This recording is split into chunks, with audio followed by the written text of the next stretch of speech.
Good afternoon, all of you. Today we have see potential distribution over suspension insulator string.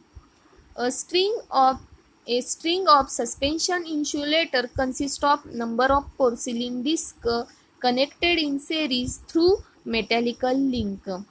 Figure 1 shows three disc of string of suspension insulator.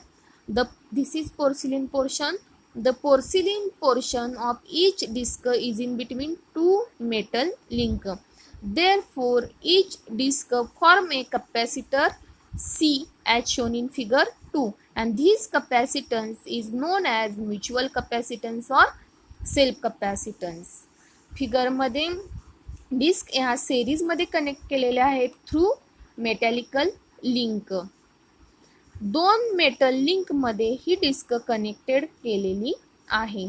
त्यामुळे प्रत्येक disk capacitor produce करते आणि या कॅपॅसिटरला shunt capacitor और mutual capacitance असे म्हणतात. This is if there were mutual capacitance alone, then charging current would have been same through all the discs, and therefore consequently voltage across each unit would have been same, that is V by 3 as shown in figure 2. जर तेथे mutual capacitance असेल तर charging current प्रत्येक युनिटच्या charging current प्रत्येक disk मध्ये same flow होईल आणि प्रत्येक युनिटच्या क्रॉसचे व्होल्टेज हे V/3 असेल.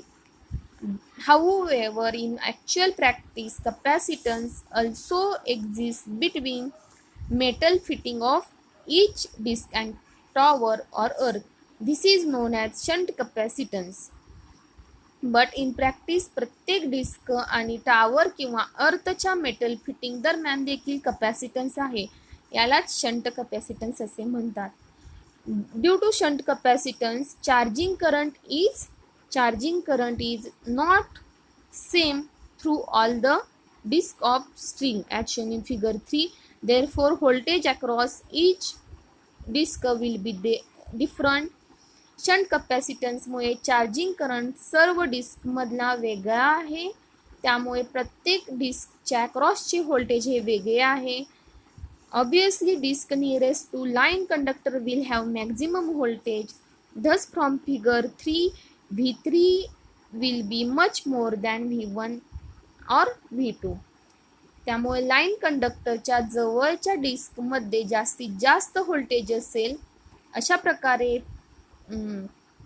फिगर 3 मध्ये V3 चे व्होल्टेज हे V2 आणि V1 पेक्षा जास्त आहे.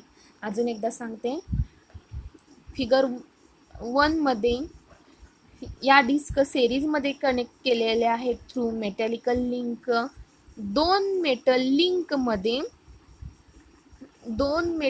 मध्ये ही डिस्क कनेक्ट केलेली आहे. त्यामुळे प्रत्येक डिस्क कॅपॅसिटर प्रोड्यूस करते. यालाच म्युच्युअल और शंट सेल्फ कॅपॅसिटन्स असे म्हणतात. जर तेथे म्युच्युअल कॅपॅसिटन्स असेल तर चार्जिंग करंट हा सेम फ्लो होतो आणि याच्या अक्रॉसचे व्होल्टेज हे सेम असेल, म्हणजेच V/3 असेल. बट इन प्रॅक्टिस प्रत्येक डिस्क किंवा टॉवर किंवा अर्थच्या मेटल फिटिंग दरम्यान देखील कॅपॅसिटन्स आहे. यालाच शंट कॅपॅसिटन्स असे म्हणतात.